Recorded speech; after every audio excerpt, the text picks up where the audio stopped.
kami BBM. Bincang-bincang mahasiswa. Oke, sebelum kita masuk topik pembahasan kita, ada baiknya kita perkenalan dulu nih sama squad BBM.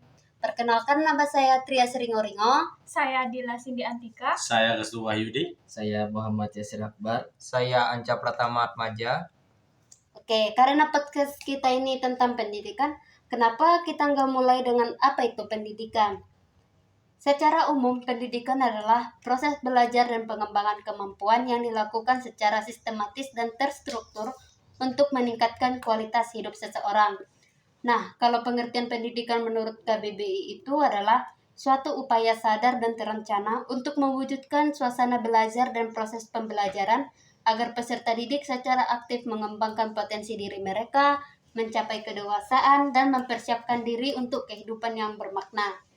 Tapi menurut kalian, pengertian dari pendidikan itu apa sih? Nah, di sini kalau menurutku, pendidikan itu adalah suatu proses untuk mendapatkan ilmu pengetahuan, mengembangkan keterampilan dan sikap serta perilaku kita. Menurutku, pendidikan itu adalah sebuah proses pengubahan sikap atau perilaku, proses pengembangan potensi diri, proses mendapatkan hal-hal baru, dan proses peningkatan taraf kedewasaan melalui pengajaran dan juga pelatihan. Nah, kalau menurutku, pendidikan adalah suatu fondasi peradaban manusia dari awal era penemuan api sampai sekarang era manusia yang menjadi makhluk terpintar di muka bumi. Dengan itu, pendidikan walaupun sekecil apapun akan sangat bermanfaat bagi manusia. Karena pendidikan adalah suatu yang melahirkan ilmu-ilmu dan penemuan yang sangat berguna bagi manusia sekarang. Nah, menurutku pendapat dari kalian mengenai tentang pendidikan tadi itu bagus. Kan dari tadi kita bahas tentang proses-proses nih. Proses sejenis apa yang dimaksud dalam konteks ini? Nah, proses yang dimaksud itu adalah langkah-langkah yang dihadapi dalam mencapai tujuan dari seseorang menjadi orang yang berpendidikan. Misalnya nih ya, dimulai dari sekolah PAUD, TK, SD, SMP, SMA, sampai dan kuliah.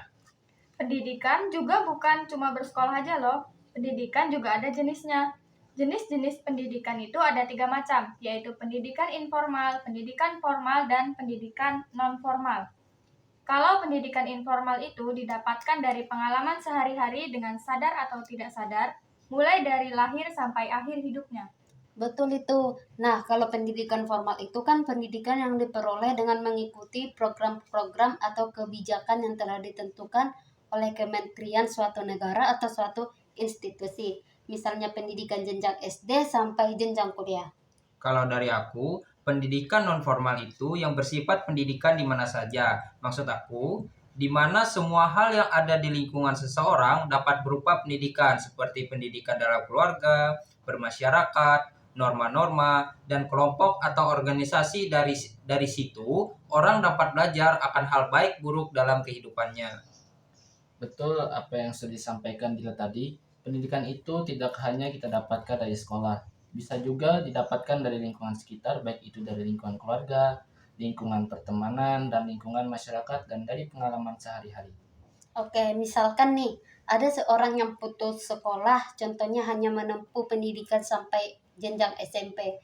Apakah orang tersebut bisa disebut sebagai orang yang berpendidikan? Ini kalau menurut aku ini ya, itu sudah termasuk ke dalam berpendidikan.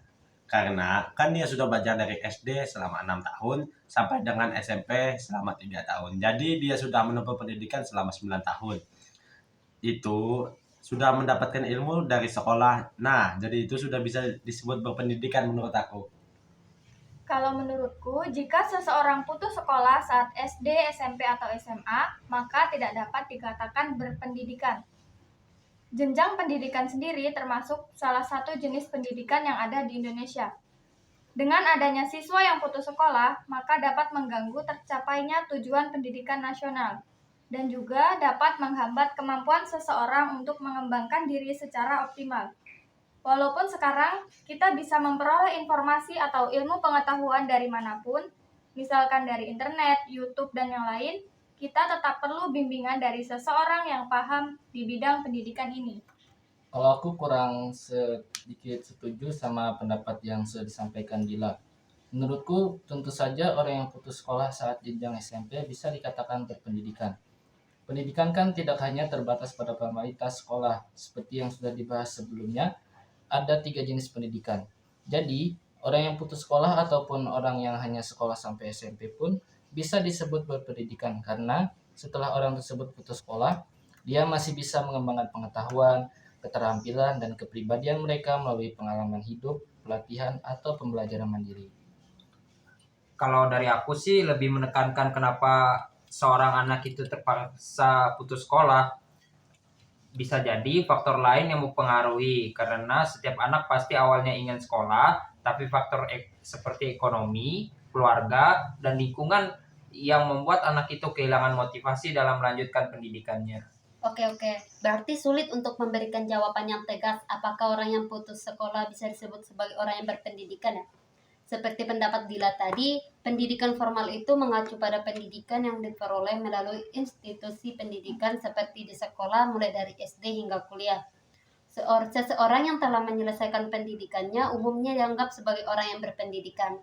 Namun, seperti pendapat Yasir tadi, pendidikan tidak hanya terbatas pada pendidikan formal saja. Seseorang yang putus sekolah tetap bisa memperoleh pendidikan seperti pendidikan informal, non-formal, dan pengalaman hidup. Nah, betul itu. Kalau karena itu, tidak tepat untuk secara langsung menyimpulkan bahwa orang yang putus sekolah tidak berpendidikan. Penting untuk melihat latar belakang, usaha, dan pencapaian individu tersebut dalam memperoleh pengetahuan dan keterampilan. Seorang yang putus sekolah tetap bisa menjadi individu yang berpengetahuan luas, berketerampilan tinggi, dan berkontribusi positif bagi masyarakat. Oke.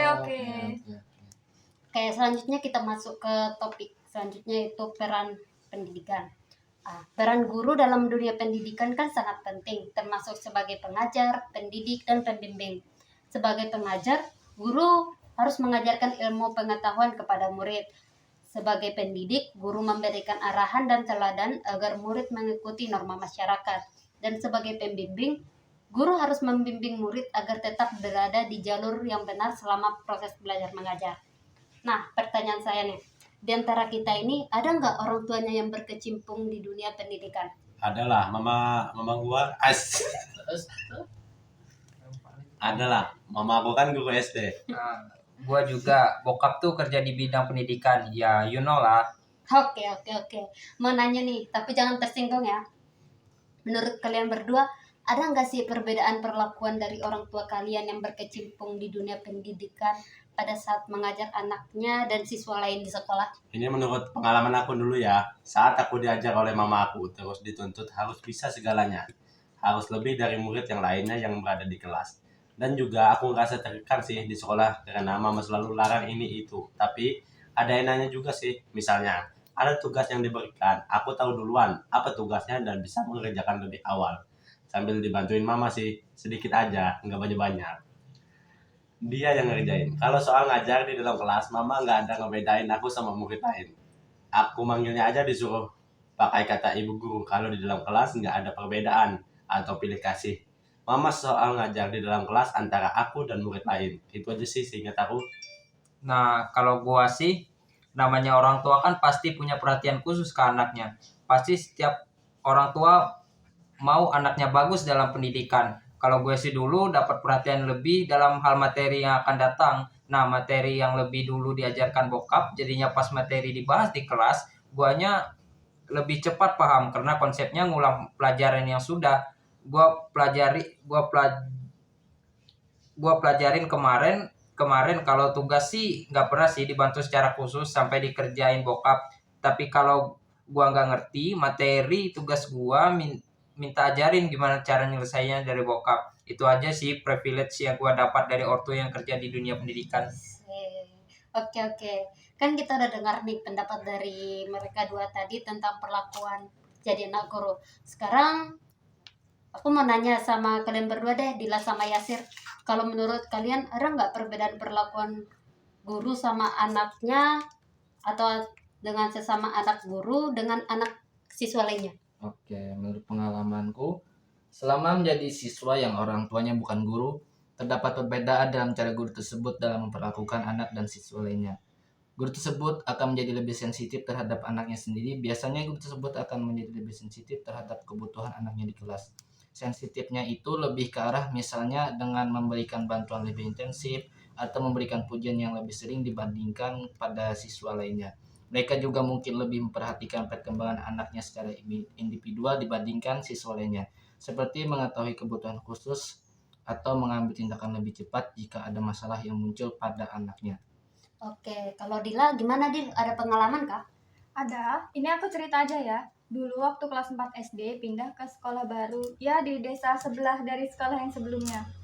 Kebetulan wali kelas kami itu salah satu orang tua dari temanku, sebut aja si N. Desas-desus atau rumornya, guru tersebut pilih kasih.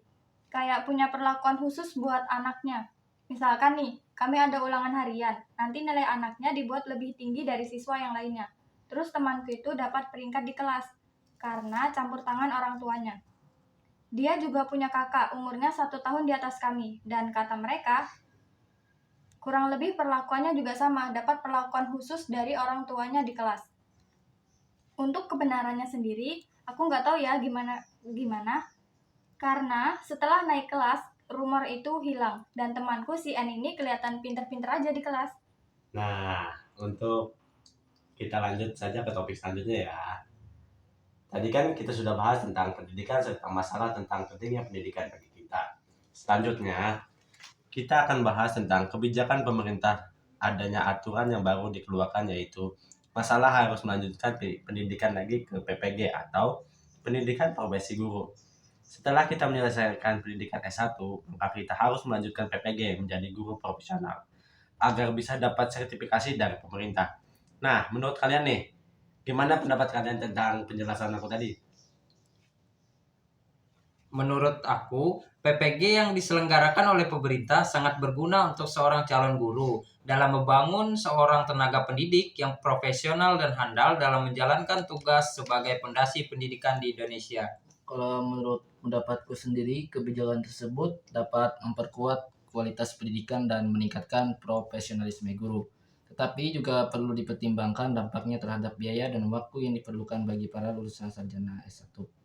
Kebijakan ini juga dapat membantu meningkatkan standar pendidikan di Indonesia dengan memastikan bahwa guru memiliki keterampilan dan pengetahuan yang diperlukan untuk mengajar secara efektif. Dengan guru yang lebih profesional, diharapkan kualitas pendidikan di seluruh negeri dapat meningkat secara signifikan. Sedikit tambahan dari aku, kebijakan PPG ini muncul sebagai respon terhadap tantangan pendidikan seperti kekurangan guru, distribusi yang tidak merata, dan kualifikasi rendah. Selain itu, program ini di Indonesia memiliki tujuan khusus yang membuat kebijakan ini relevan untuk bidang keguruan seperti program PPGSM 3T yang terintegrasi dan memberikan kebebasan biaya bagi mahasiswa. Tujuan PPG juga termasuk menghasilkan calon guru yang kompeten dalam merencanakan dan melaksanakan pembelajaran. Oke, tentang kebijakan tadi sedikit tentang dari saya ya. Kebijakan tersebut sangat bagus untuk diterapkan saat ini karena kebijakan itu dapat meningkatkan pengadaan guru di Indonesia, yaitu meningkatkan profesionalisme guru, meningkatkan keterampilan guru juga. Oke, dari pendapat kita tadi bagus-bagus mah. Tentu juga pendapat tadi belum sampai pada alasan adanya kebijakan ini, tujuan dan manfaatnya. Oke, untuk episode selanjutnya kita akan membahas lebih dalam tentang kebijakan pemerintah mengenai PPG ini. Tentunya kita akan menghadirkan seorang narasumber yang lebih paham lah tentang PPG ini. Nah, narasumber kita ini juga seorang mahasiswa lulusan PGSD Universitas Palangkaraya dengan predikat cum laude tentunya. Dan sekarang sedang melanjutkan pendidikan di PPG Universitas Palangkaraya saat ini. Jadi jangan sampai ketinggalan ya. Stay tune di podcast kami. See you guys. Dadah.